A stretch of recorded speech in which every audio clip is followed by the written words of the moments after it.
Naku po, eto, mga kababayan. Anong masasabi nyo dito? Dating DPWH na si Bunuan, mga kababayan, nagsalita na.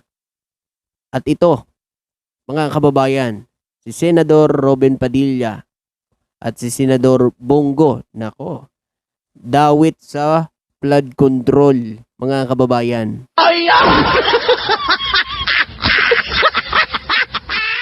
Oh, ano na naman kaya pakulo at sasabihin ng mga DDS dito?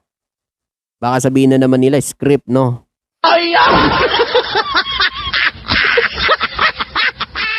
Kasi siyempre dawit yung kanilang mga senador eh. Ganun naman yun eh.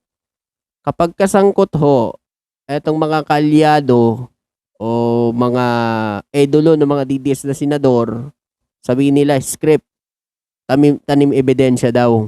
'Di ba?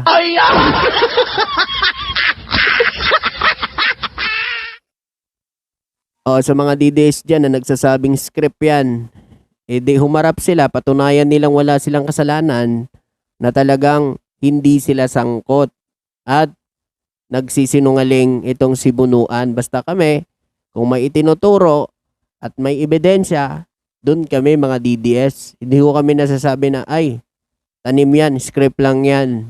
Diba? Ganyan kasi mga utak nyo eh.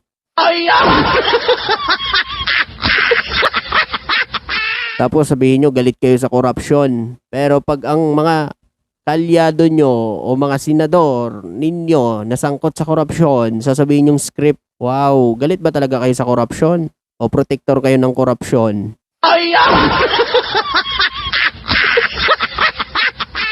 Ay mali, protector pala ng mga korap na politiko.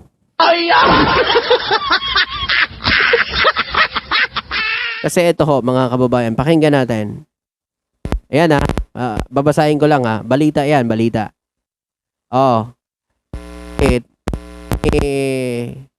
Dating DPWH Secretary, Manny Bunuan, sina Senador Bongo, Senador Robin Padilla, na ilan umano sa mga nagsumiti ng listahan ng infrastructure project sa DPWH sa ilalim ng Leadership Fund noong 2025. Nako mga kabataan.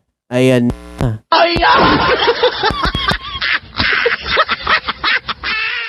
Siyempre may ebidensya yan bago magsalita yan si Bunuan. Sabi niya pa dito, sinabi pa ito ni Bunuan sa pagtistigo niya sa kasong malversation laban kay dating Senador Bong Revilla at mga kapwa akusado nito kaugnay ng 92.8 million ghost project sa Pandi, Bulacan. Ito yon. Ito sangkot si Senador Bong Revilla pero nakalaya nakapagpiyansa ng 1 milyon. Grabe. Ano ginawa ng Sandigan Bayan? Bukod kay Kinago Padilla, kasama rin daw si Senador Jingo Estrada sa mga nagsumiti ng listahan ng mga proyekto sa pamamagitan ng dating DPWH Secretary Roberto Bernardo. Nagsisilbing ang hawk allocation para sa mga senador ang Leadership Fund. Kinumpirma ni dating Department of Public Works and Highways, DPWH, Secretary Manuel Bunuan sa kanyang testimonya sa Sandigan Bayan, 2 Divisyon na kabilang sina Senador Bongo at Senador Robin Padilla sa mga nagsumite ng listahan ng mga proyekto sa ilalim ng leadership funds ng DPWH sa pamamagitan ni Undersecretary Roberto Bernardo. Matatandaang nauna ng inamin ni Bernardo na halos lahat ng senador, except Grabe, halos lahat daw na senador. Kay Ping Lacson, ay nanghingi ng alokasyon o insertion sa budget. May tuturing itong pork barrel sa panahon ngayon. Si Lacson ang nag-iisang senador na hindi tumatanggap ng pork barrel na source ng corruption sa bansa. Ang sinasabing alokasyon, leadership funds, o insertions ang pinagmulan din ng pondo para sa mga ghost at substandard na flood control projects. Rinig nyo? Si Senador Ping Lacson lang ang hindi kumuha nitong pork barrel na ito.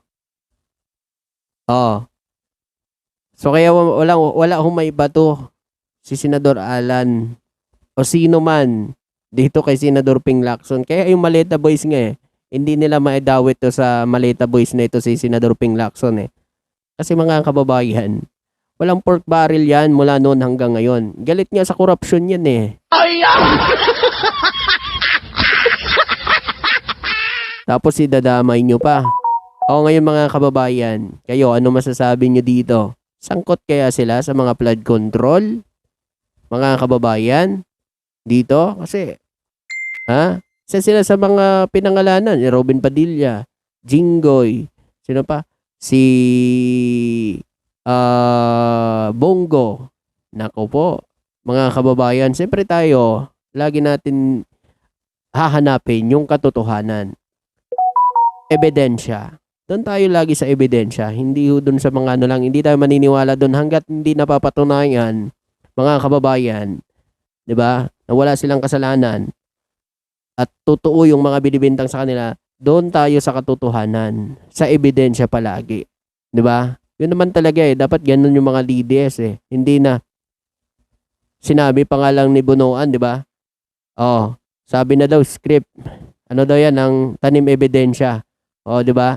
Oh, di patunayan nila na script 'yan at tanim ebidensya, 'di ba? Kasi si Bunuan may ebidensya 'di ba?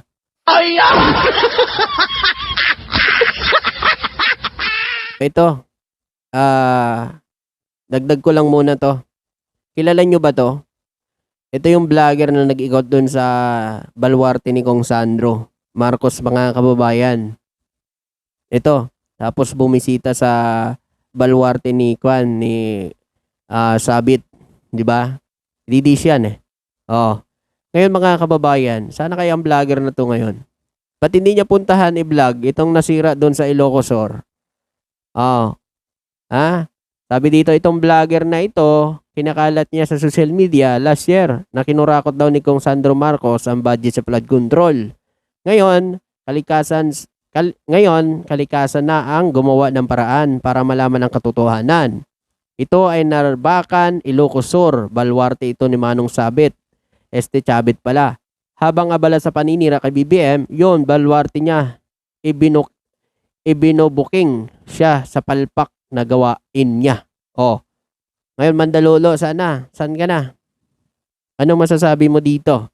Ito kakatapos lang daw yan Itong proyekto na ito, kakatapos lang yan, mga kababayan. Ito lang, nitong nagdaang bagyo lang, nasira. 'Di ba? Doon sa Ilocos walang nasirang flood control. Maayos ang flood control doon. Pumunta kasi yan, mga kababayan. Pumunta doon sa Ilocos Norte, 'di ba? Nakaraang taon, nag-ikot. Pati yung mga tulay na hindi pa nga natatapos, ibinilag niya rin, siniraan niya rin. O ngayon, sana kaya ngayon to? Dapat i-vlog niya rin to no? Ito, baluarte. Baluarte ni Manong Chabit yan, 'Di ba? 'Di ba galit ka? Dapat puntahan mo rin to. Mandalulo. Hindi mo kaya, Siyempre, 'di ba? Nung pumunta ka pa man dyan sa Ilocosur, grabing welcome sa iyo ni Manong. 'Di ba? 'Di ba? Tama ko?